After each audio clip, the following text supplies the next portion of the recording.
হঠাৎই ওসির ফোনে বেজে ওঠে আতঙ্কের রিংটোন। বিদেশি নম্বর থেকে আসা কল রিসিভ করতেই ভেসে এলো ভয়ঙ্কর কণ্ঠস্বর। প্রধান উপদেষ্টাকে খুন করব, তুইও বাঁচবি না। হ্যাঁ, ঠিকই শুনেছেন, সরাসরি হত্যার হুমকি দেওয়া হয়েছে অন্তর্বর্তী সরকারের প্রধান উপদেষ্টা ডক্টর মোহাম্মদ ইউনূস আর শরীয়তপুরের জাজিরা থানার ওসিকে। ঘটনার সূত্রপাত শেখ হাসিনার জন্মদিনে। পুলিশের দাবি, সেদিন ঢাকা মহানগর উত্তর স্বেচ্ছাসেবক লীগের প্রভাবশালী নেতা মিথুন মণ্ডল জাজিরায় নেতাকর্মীদের নিয়ে গোপন বৈঠক করছিলেন। পুলিশ হানা দিলে পালিয়ে যায় সবাই। পরে রাষ্ট্রবিরোধী কর্মকাণ্ডের অভিযোগে হামলা হয় 65 জনের নামে। সে ঘটনার প্রতিশোধ নিতেই শুক্রবার দুপুরে ওসির নাম্বারে আসে সেই ভয়ঙ্কর ফোন। কলার ছিলেন পুলিশের দায়ের করা মামলার আসামি মিথুন ঢালি, আর কলটি এসেছিল বিদেশি একটি নম্বর থেকে। ঝাঁকে ঝাঁকে দেশ ছাড়ছেন বাংলাদেশের তরুণ শিক্ষার্থীরা। সর্বশেষ পরিসংখ্যান বলছে প্রতি বছরই এই সংখ্যা ক্রমশ বাড়ছে, কিন্তু তাদের একটি বড় অংশ আর দেশে ফিরে আসছেন না। ফলে বাংলাদেশ হারাচ্ছে তরুণ মেধাবীদের, আর সেই মেধা কাজে লাগাচ্ছে বিশ্বের নানা দেশ।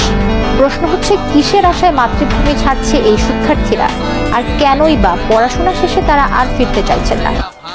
ডক্টর মোহাম্মদ ইউনূসের উদ্দেশ্যে এখান থেকে আমরা আওয়াজ তুলছি যে যতক্ষণ অবধি পার্বত্য চট্টগ্রাম ভারতের অন্তর্ভুক্ত না হয়, ততক্ষণ অবধি সেনাবাহিনী পার্বত্য অঞ্চল থেকে প্রত্যাহার করতে হবে। 3 নম্বর, যতক্ষণ অবধি পার্বত্য চট্টগ্রাম ভারতের অবিচ্ছেদ্য অংশ কিংবা ভারতের অন্তর্ভুক্ত হচ্ছে না, ততক্ষণ অবধি সেখানে সেনাশাসন এবং গণহত্যা বন্ধ করতে হবে। এই আন্দোলন আমাদের জারি থাকবে। সেখানে যারা আমাদের ভাই বোন, আমাদের জাতি ভাই, বাংলাদেশ পার্বত্য চট্টগ্রাম খাগড়াছড়ি দিঘিনালা পানছড়ি পার্বত্য এলাকাতে যত সংখ্যক আমাদের ভাই বোন রয়েছে, আমি ওদের উদ্দেশ্যে আওয়াজ তুলছি এখানে। আমাদের আজকের এই বেতার থেকে আগামী দিন আপনারা যদি খণ্ডিত না হয়ে একত্র হয়ে যদি আপনারা কাজ করেন, তাহলে আমরা আপনাদের পিছনে আছি। Please order in the hall. Please order in the hall. It shows the cold languishing. Please order in the hall. Please order in the hall. Order in the hall. Ladies and gentlemen, threatening the peace of the entire world. Last year, it threatened the stability of our region. Please The very order in the hall. existence of my country, Israel.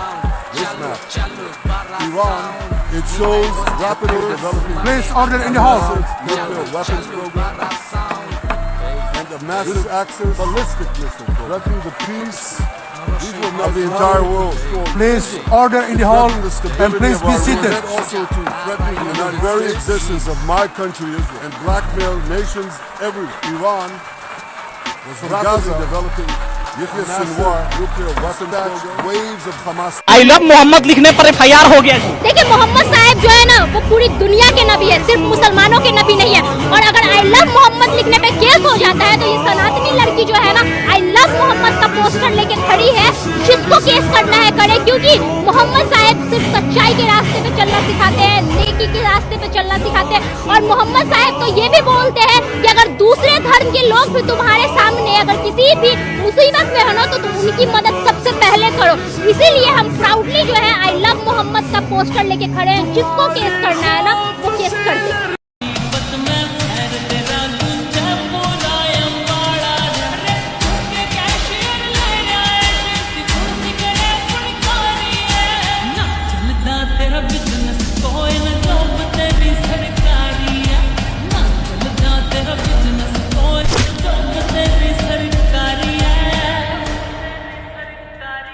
Ho, una mapampa ya cara dileri na, tiki te pasara.